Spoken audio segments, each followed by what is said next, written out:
চলে এলাম রবিবারের একটা ছোটোখাটো ব্লগ নিয়ে। দিনটা শুরু করলাম চা খাওয়া দিয়ে। এরপরেই চলে গেলাম ব্রেকফাস্ট রেডি করার জন্য। আমি আটা মেখে বেলে সব রেডি করলাম। দেন শাশুড়ি এই পরোটাটা বানাতে শুরু করলো। তো তারপরে এখন মামনি ভাজছে, তারপরে এর সাথে আলু ভাজাও ছিল আর মিষ্টিও ছিল, যেগুলো আমি আর রেকর্ড করতে পারিনি। তো যাই হোক, তারপরে দুপুরবেলার খাবার বসিয়ে দিলাম, মাংস রান্নার প্রসিডিউর শুরু করে দিলাম। এরপরে চিকেনটা আর আলুটাকে একটু আগে থেকেই ভেজে রেখেছিলাম। তো যাই হোক, তারপরে মাংসের মশলাগুলো দিয়ে কষিয়ে লাল লাল করে মোটামুটি মাংসটা তৈরি করার চেষ্টা করলাম। আর একটুখানি পরে আলুও দিয়েছিলাম। বাঙালিদের মাংস রান্নাতে তো আলু ছাড়া তো এটা একটা মানে কেমন একটা ফাঁকা ফাঁকা লাগে। তো যাই হোক, আর আমারও খুবই ভালো লাগে আলু দিয়ে মাংস খেতে। আর এরপরে যাই হোক, ভাত ছিল, মাংস ছিল আর আলু ভাজা ছিল দুপুরের খাবারে। এরপরে একটু মিষ্টি মুখ করার জন্য এই ডেয়ারি মিল্ক আর এই চকলেটটা একটুখানি খেয়ে নিলাম। যদিও ডেয়ারি মিল্কটা পুরো খেতে পারিনি, হাফই একটুখানি খেয়েছিলাম। এটা আমি আমার অ্যানিভার্সারিতে গিফট পেয়েছিলাম সৌম্যজিদের থেকে, খুব ভালো খেতে। যাই হোক, তারপরে ভাবলাম সন্ধেবেলায় টনিক বেরোনো যাক। তারপরে আমরা চলে গেলাম ভাইয়ের আর সোহিনীর ফ্ল্যাটে। সেদিন T20 ক্রিকেট ম্যাচ ছিল। তো সবাই মিলে একসাথে একটা মানে খেলা দেখার প্ল্যান হলো। ওদের বাড়িতে খাওয়া দাওয়া সব কিছু মিলিয়ে একটা প্ল্যান হলো। তো ভাবলাম যে কী খাবার নিয়ে যাওয়া যায়। তারপরে নিয়ে নিলাম এই ফিশ ফিঙ্গারগুলো, যেগুলো 25 টাকা করে ছিল প্রতি পিস। খেতে বেশ ভালো। এটা সন্তোষপুর লেকের ওখানেই আছে এই দোকানটা। অনেক রকমের পাকোড়াও পাওয়া যায়। ছোট্ট একটা ঠেলা নিয়ে বসেন ওনারা, এবং প্রতিদিনই পাওয়া যায় ওনাদের ওখানে, সন্তোষপুর লেকের ওখানে। খুব ভালো ছিল। এরপরে এই চা নিয়ে নেওয়া হলো। আমি লিকার চা খেলাম আর সৌম্যজিৎ দুধ চা খেলো। যাই হোক, তার সঙ্গে তার ক্রিকেট ম্যাচও চলছে, কারণ সেই দিন তো মানে সেই সময় সবাই দেখছে এই ম্যাচটা। নো ডাউট খুব ভালো লাগছিলো ব্যাপারটা। রাস্তায় যাদেরকেই দেখছিলাম যাচ্ছে, সবাই মোটামুটি দেখছিল।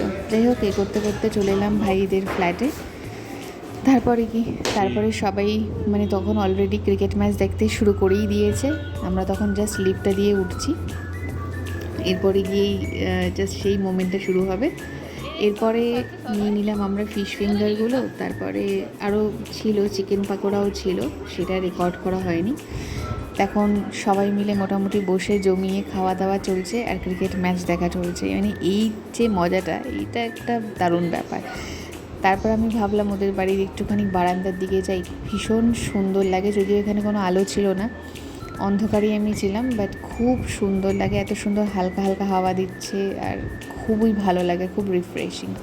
যাই হোক, তারপরে দেখলাম এসে টেবিলের মধ্যে রাখা কোল্ড ড্রিঙ্কস। আমি ভাবলাম একটু আউটফিট চেক দিয়ে দিই। আমি এই জামাটা কিনেছিলাম গড়িয়াহাট থেকে, 250 টাকা মাত্র নিয়েছে। ভীষণই ভালো গরমকালে পরার জন্য, কটনের জামা এগুলো, ডেইলি পারপাসে ইউজের জন্য ভীষণই ভালো অপশানস।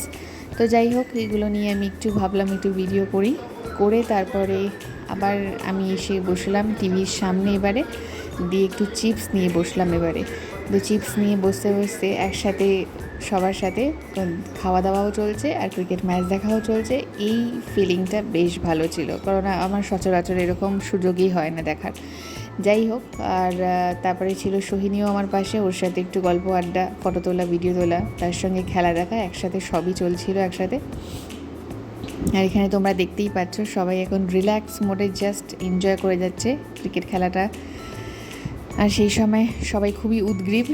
আর সেই সময় অলরেডি ইন্ডিয়া অনেকটা এগিয়েই গেছিলো, অলমোস্ট সবাই বুঝেই গেছিলো যে ইন্ডিয়া জিততেই চলেছে, but still we were waiting for that moment. যাই হোক, তারপরে আমাদের ডিনারের জন্য একটা প্রিপারেশন করা হচ্ছিলো ওই টাইমেই। তো যাই হোক, তারপরে আমাদের ডিনারটাও চলে এলো। খেলাম চিকেন কষা, রুমালি রুটি আর স্যালাড। যাই হোক, এটা বেশ ভালো ছিল চিকেন কষাটা খেতে, ওদের বাড়িতেই বানানো হয়েছিল। এরপরে ছিল হচ্ছে এটা ন্যাচারালসের একটা আইসক্রিম, যেটা হচ্ছে টেন্ডার কোকোনাট ফ্লেভার। আর ঠিক এই টাইমেই ইন্ডিয়া অলরেডি জিতে গেছে, আর এই মোমেন্টটাকে আমি একসাথে এই জন্য ক্যাপচার করার সুযোগ পেয়েছিলাম। আর ঠিক সেই টাইমেই আমি মিষ্টি মুখটা করছিলাম, মানে ভারতবর্ষ ক্রিকেট টিম জয় করছে আর সেই সময় মিষ্টি মুখ, সেটা একটা ভীষণ ভালো একটা কম্বিনেশন বলা যায়। তো যাই হোক, তো এই মোমেন্টটাকে আমরা খুব ভালোভাবে এনজয় করলাম। তারপরে তোমরা দেখে নাও এই টাইমে ভিডিওটা, যেই টাইমে ইন্ডিয়ার জিতটা হলো, এই টাইমে একটা দারুণ অনুভূতি হচ্ছিল। যে ফাইনালি ইন্ডিয়া আহমেদাবাদের সেই স্টেডিয়ামটাতে জিতেছে, যেটাতে সবাই ভাবছিল যে আদৌ জিততে পারবে কি না। যাই হোক, congratulations to team India. And যাই হোক, এটার পরে আমরা ওখানেও ওরা আনন্দ করছে, আমরাও এখানে সবাই মিলে হা হা হি হি আনন্দ করছিলাম একটুখানি। যাই হোক, এইভাবে আমাদের দিনটা কাটলো, খুবই ভালো কাটলো এই রবিবারটা, একসাথে ভীষণ এনজয় করলাম। তোমাদের সবার যদি আমার এই ছোটো ভিডিওটা ভালো লেগে থাকে then please like, share and subscribe. তো এইভাবে তোমরাও এনজয় করতে থাকো লাইফটাকে। Thanks for watching.